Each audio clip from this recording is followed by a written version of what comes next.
PCS simplified में आप सभी लोगों का स्वागत है। 14 जनवरी 2025 करंट अफेयर्स हम पढ़ना शुरू करेंगे। ठीक है, ठंड बहुत ज़्यादा है, ठंड का ध्यान रखना है, अपना ख्याल रखिए, आराम से रहिए और पढ़ाई करते रहिए। ठीक है, तो चलते हैं करंट अफेयर्स। भारत स्वच्छ प्रौद्योगिकी विनिर्माण प्लेटफॉर्म। भारत सरकार के जो केंद्रीय वाणिज्यिक और उद्योग मंत्रालय ने हाल ही में भारत जलवायु फोरम 2025 में इस प्लेटफॉर्म का शुभारंभ किया। ठीक है, इसका उद्देश्य स्वच्छ प्रौद्योगिकी उद्योग को प्रोत्साहित करना है, विशेष रूप से सौर ऊर्जा, पवन ऊर्जा, हाइड्रोजन ऊर्जा और बैटरी स्टोरेज के क्षेत्र में। ठीक है, यह प्लेटफॉर्म भारत को स्वच्छ ऊर्जा सेक्टर को सशक्त बनाने और वैश्विक प्रतिस्पर्धा के लिए तैयार करने में मदद करेगा। ठीक है, इस मंच पर भारतीय कंपनियों को सहयोग, सह नवाचार और संसाधन साझा करने का अवसर प्रदान करेगा यह मंच। ठीक है, नेक्स्ट चलते हैं। भारत के प्रमुख फसल उत्सव। देखिए, अभी हाल ही में मकर संक्रांति का त्यौहार मनाया गया जो 14 जनवरी को था। तो उसमें विभिन्न ये जितने मकर संक्रांति और यह फसलों का ही त्यौहार है और सूर्य उत्तरायण में प्रवेश करते हैं और सर्दी के मौसम धीरे धीरे समाप्त होता है। तो जिसके लोहड़ी जो फसल उत्सव है लोहड़ी, वो पंजाब, हरियाणा, हिमाचल प्रदेश, जम्मू कश्मीर में मनाया जाता है। ठीक है, यह समय फसल बुआई की सफलता और अच्छे मौसम का आभार व्यक्त करते हैं इसमें। ठीक है, ओके। और उसके बाद मकर संक्रांति पूरे भारत में मनाया जाता है। सूर्य के उत्तरायण में प्रवेश करने और सर्दी के मौसम का अंत होने इसका परिचायक है। फसल उत्सव ये भी एक त्यौहार जिसमें तिल और गुड़ के लड्डू बांटे जाते हैं और सूर्य की पूजा की जाती है ना। पौष संक्रांति बंगाल में, सुकरात मध्य भारत में, मकर संक्रांति दक्षिण और पश्चिमी भारत, माघ बिहू असम में, पोंगल तमिलनाडु में मनाया जाता है। ठीक है, ये सब भी बेसिकली फसल के उत्सव ही हैं। ठीक है, तो हम इसमें देख सकते हैं, इस चित्र में बहुत सारे फसल के उत्सवों के बारे में है। ऐसा असम में है माघ बिहू, भोगली बिहू, यूपी में खिचड़ी बोलते हैं इसको, सिक्किम में माघ संक्रांति बोलते हैं, हरियाणा में सक्रांत बोलते हैं, है ना। देखिए, इसमें विभिन्न जगहों पे अलग अलग तरह के नाम से पुकारा जाता है। ठीक है, मिजोरम में बिहू बोलते हैं। ठीक है, नागालैंड में मकर संक्रांति बोलते हैं। ठीक है, तो ये सब हैं। बिहार में भी मकर संक्रांति, उड़ीसा में भी मकर संक्रांति और वेस्ट बंगाल में पौष संक्रांति बोलते हैं। ठीक है, तो ये फसल के उत्सव हैं। जैसे पोंगल है, ये 4 दिवसीय त्यौहार है जिसमें सूर्य देवता की पूजा की जाती है, गायों का सम्मान किया जाता है, पारिवारिक एकता का जश्न मनाया जाता है। ये मतलब 4 दिन चलता है पूरा। माघ बिहू पूरा जनवरी से फरवरी तक चलता है। ये फसल कटाई के बाद मनाया जाता है, बसंत ऋतु के आगमन का यह प्रतीक है एक तरह से। ठीक है, नेक्स्ट चलते हैं। यूट्रिकुलेरिया। हाल ही में राजस्थान के केवलादेव राष्ट्रीय उद्यान में यूट्रिकुलेरिया की काफ़ी बड़ी संख्या में यह पाई गई। यह एक दुर्लभ और अनोखा मांसाहारी पौधा है। यह क्या है? मांसाहारी पौधा है। यूट्रिकुलेरिया छोटे जीव का शिकार करके, जैसे ना इसमें देख सकते हैं कि छोटे छोटे जीवों को अपने शिकार करते हैं, है ना, पकड़ लेते हैं, का शिकार करके अपनी पोषण आवश्यकता को पूरी करता है। इसका नाम इसके छोटे ब्लैडर के कारण रखा गया है, जो शिकार को फंसाने में विशेष रूप से डिजाइन किया गया है। ठीक है, जैसे ही कोई जीव इसको छूता है ना, तो यूट्रिकल्स का जो मुहाना है खुलकर जीव को फंसा लेता है। इसमें देखेंगे छोटे छोटे हैं, वो खुल जाते हैं और वो फिर कीड़ों को अपने अंदर फंसा लेते हैं। यह बेसिकली जो यूट्रिकुलेरिया है, बेसिकली यह झीलों, नदियों और जल भराव के क्षेत्रों और आर्द्र मृदा में पाया जाता है। ठीक है, तभी हाल ही में केवलादेव राष्ट्रीय उद्यान में यह खोजा गया। नेक्स्ट, विवेकानंद युवा शक्ति मिशन। ठीक है, मध्य प्रदेश सरकार ने हाल ही में इस मिशन की शुरुआत की और इस मिशन का जो लक्ष्य है वो 2030 तक 10वीं से 12वीं बोर्ड परीक्षाओं के छात्रों की 100% उत्तीर्ण दर, यानी कि 100% सभी बच्चे पास हो सके, उसके लिए यह मिशन शुरू किया गया। और इसका आदर्श वाक्य है आत्मदीपो भव, संवाद, सामर्थ्य और समृद्धि। बस इतना ही याद रखना है, ये किससे संबंधित है, किस सरकार ने शुरू किया और इसका आदर्श वाक्य क्या है। कुल मिला के शिक्षा में इसमें सुधार करना है। इसमें प्रमुख 3 लक्ष्य रखे गए हैं, जैसे सामाजिक भागीदारी को बढ़ाना, शिक्षा की पूर्णता को में वृद्धि करना और आर्थिक समृद्धि, यानी कि युवाओं की आय को न्यूनतम कुशल श्रेणी के कर्मचारी के दर से मेल कराने या उसकी दिशा में कार्य करना है। ठीक है, नेक्स्ट चलते हैं। मिशन मौसम। अभी हाल ही में प्रधानमंत्री जी ने भारतीय मौसम विभाग के 150वें स्थापना दिवस पर मिशन मौसम की शुरुआत की। ठीक है, 150वें स्थापना दिवस पर, ठीक है। और इसका जो मुख्य उद्देश्य है वो भारत को मौसम के प्रति तैयार करना, जलवायु के प्रति स्मार्ट राष्ट्र बनाना है, ठीक है। इसमें मुख्य विशेषताएं क्या क्या हैं मिशन मौसम में कि हाई रेजोल्यूशन का वायुमंडलीय अवलोकन किया जा सकता है।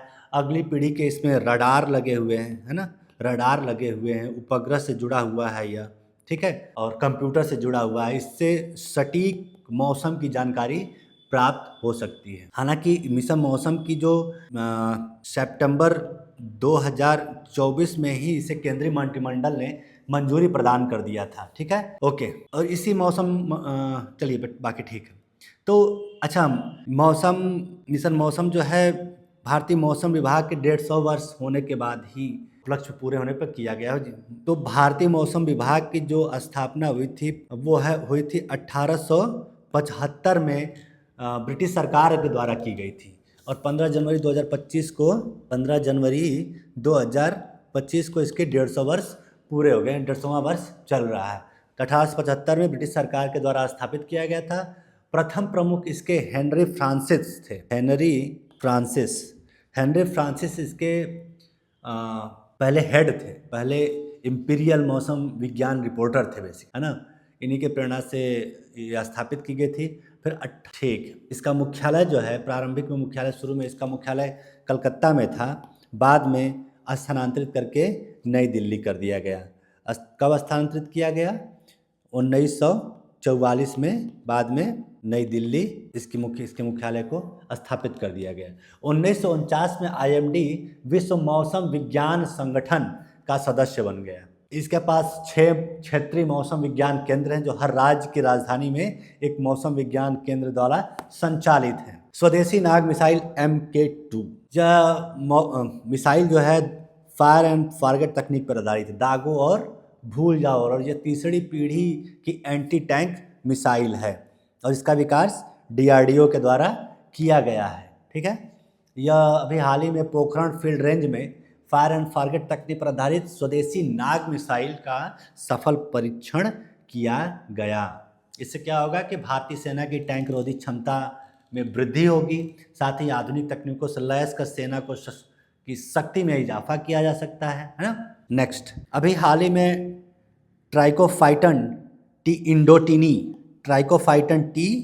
इंडोटिनी नामक एक कवक प्रजाति को लेकर के विवाद उत्पन्न हो गया है कि इसका जो नामकरण है वो जो भारत के नाम पर रख दिया गया है। भारतीय और जर्मन के विशेषज्ञ मानते हैं कि इसका नाम भारत पर रखना अनुचित है क्योंकि इस कवक की उत्पत्ति अभी तक ज्ञात नहीं है कि यह कहाँ से उत्पन्न हुआ है। हालांकि जापानी जो त्वचा विशेषज्ञों ने 2020 में ही इस नई प्रजाति के रूप में नामित कर ट्राइकोफाइटन इंडोटिनी नाम दिया था। यानी जापान के कुछ वैज्ञानिक थे, उन्होंने इसका नाम ये रख दिया था, ट्राइकोफाइटन इंडोटिनी, ठीक है। अभी इसके बारे में कोई बहुत विशेष जानकारी नहीं है। यह जो कवक है त्वचा संक्रमण का कारण बनता है, अधिकांश एंटी फंगल दवाओं के प्रति प्रतिरोधी है, ठीक है, ओके, एंटी फंगल दवाओं का प्रतिरोधी है। नेक्स्ट चलते हैं, कुड़नकुलम परमाणु संयंत्र।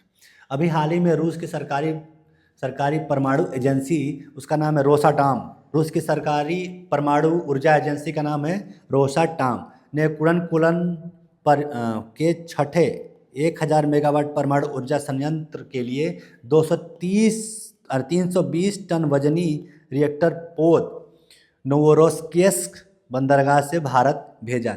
ये है वो बंदरगाह, देखिए यहाँ किनारे पे स्थित है, यहाँ से भारत भेजा, ठीक है। ये रशिया है पूरा, ये यूरोप का भाग है, Mongolia, Asia, China, Japan, Kazakhstan, ये सब है, और ये है उसका बंदरगाह, ये बंदरगाह यहाँ से भारत के लिए भेजा गया था, ठीक है।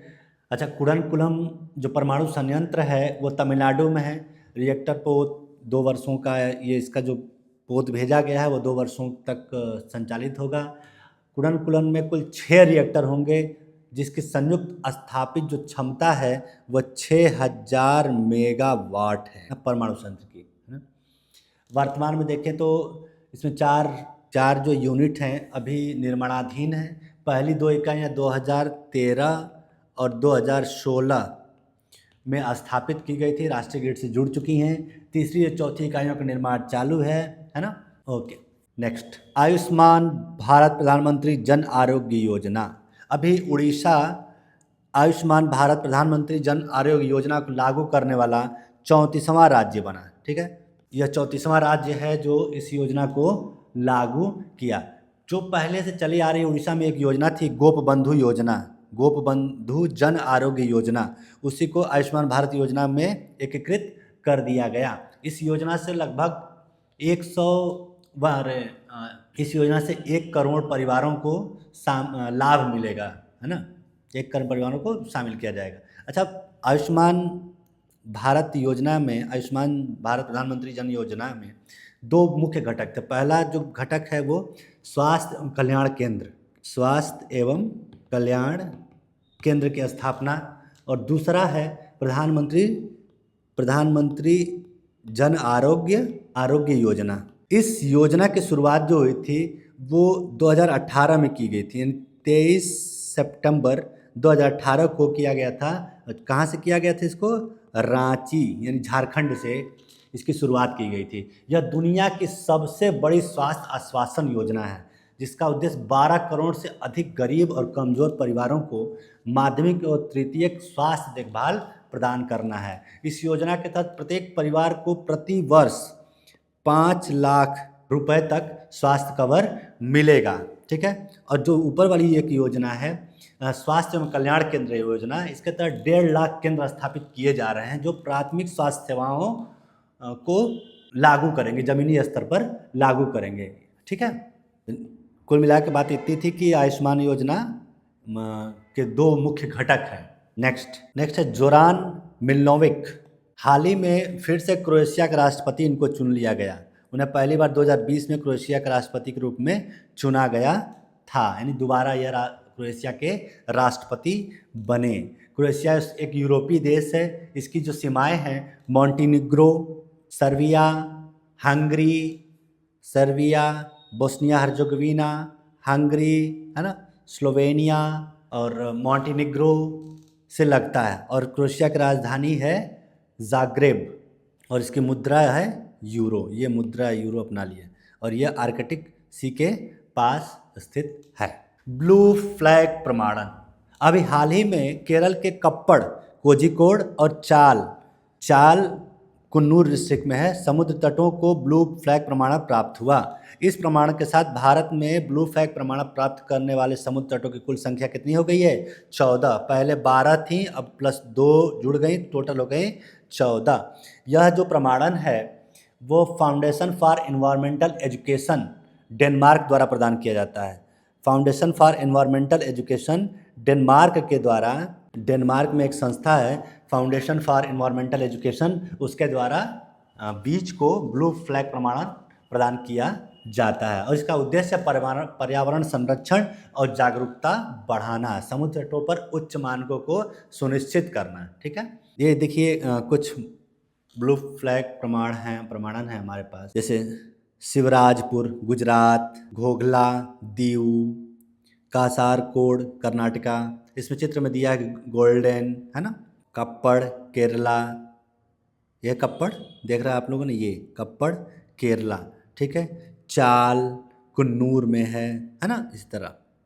और 2 लक्षद्वीप में है, एक 11-12 और एक अंडमान में भी, अंडमान निकोबार में भी बीच का ये मिला हुआ है। अच्छा, ब्लू फ्लैग प्रमाणन के लिए 33 मानदंडों का इस्तेमाल किया जाता है जिसके आधार पर किसी बीच को ये प्रमाण पत्र दिया जाता है, जैसे स्वच्छ ऊर्जा, स्वच्छता, सुरक्षा, टिकाऊ प्रथाएं, पर्यावरण शिक्षा और जागरूकता अभियान, सुरक्षा उपाय, पर्यावरण प्रबंधन, ये सब मिला करके मानक तैयार किए गए थे।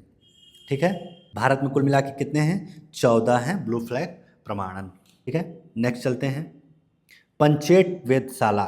देखिए, हाल ही में पश्चिम बंगाल के पुरुलिया में पंचेट पहाड़ी पर पंचेट वेधशाला का निर्माण किया गया है। यह वेधशाला विज्ञान एवं प्रौद्योगिकी विभाग के स्वायत्त संस्थान SN. Bose centre for basic sciences, SN. Bose centre है, उसी के द्वारा इस वेधशाला के स्थापित किया गया है। और कहाँ स्थापित किया गया है? पश्चिम बंगाल के पुरुलिया जिले में, और वो पुरुलिया जिले में कहाँ, पंचेट पहाड़ी पर, ठीक है। यह वेधशाला लगभग 600 मीटर की ऊंचाई पर स्थित है। इसकी स्थिति लगभग 86 डिग्री ईस्ट पूर्वी देशांतर है, जो एक रणनीतिक स्थान प्रदान करता है। इस देशांतर के उत्तर में आर्कटिक महासागर से लेकर दक्षिण में अंटार्कटिका तक बहुत कम वेधशालाएं स्थित हैं, इसलिए यह महत्वपूर्ण है। तो ठीक है, आज का करंट अफेयर्स यहीं समाप्त होता है। आगे करंट अफेयर्स कल पढ़ेंगे, ठीक है। नमस्कार। और आप चैनल को सब्सक्राइब कर सकते हैं, मेंस टेस्ट सीरीज ज्वाइन कर सकते हैं और इसे अपने दोस्तों को भी शेयर कर सकते हैं। धन्यवाद।